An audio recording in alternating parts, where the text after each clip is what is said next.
မျိုးတော့မှာဖြစ်ဖြစ် highway မှာဖြစ်ဖြစ်တက်စီကောင်းအောင်ဆွဲလို့ရမယ်Toyota Sensi လေးစီဒီနေ့ကျွန်တော်ရောင်းချပေးမှာဖြစ်တယ်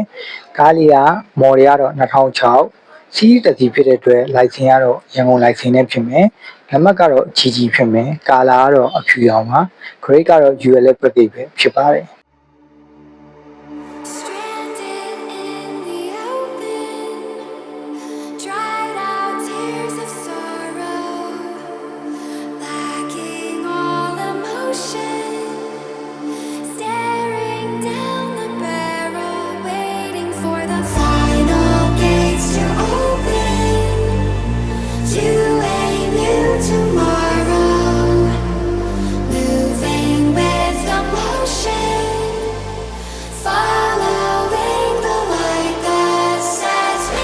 ချစ်စီကလည်း MPV 5ဖြစ်တဲ့အတွက် 0.5 ဖြစ်မယ်သူက 2V ဖြစ်မယ်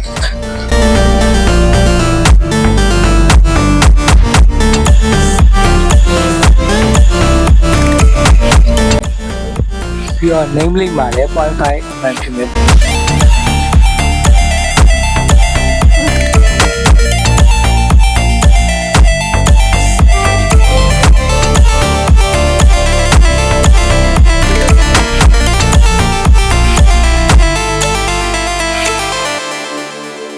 ULF package ဖြစ်တဲ့အတွက် power 4ပေါင်းနဲ့ပါမယ်ပြီးရင်မှန်ချိန်မီးချိန်ကြီးမှန်ညိုးမှန်ကောက်တွေပါမယ်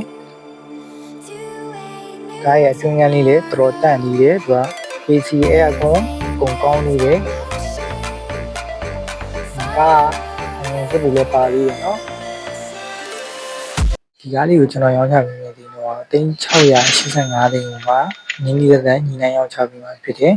ဒီကားလေးလူလူမျိုးတို့ချိုင်းနေတဲ့တယ်ဆိုရင်ချိုင်းနေတဲ့ရရင်စစ်ဌာနများတွေနဲ့ရေမှန်ကန်ကြောင်းစစ်ဆေးနိုင်တယ်ကားနဲ့ပတ်သက်တဲ့ကားဦးနာဘုတ်အရှုပ်ချင်းအားလုံးကင်းကြောင်းကျွန်တော်အာမခံပါတယ်ကားဒီဖောက်သူဖြစ်ဆက်အလုံးချင်းလုံးဝမရှိကြောင်းလည်းအာမခံပါတယ်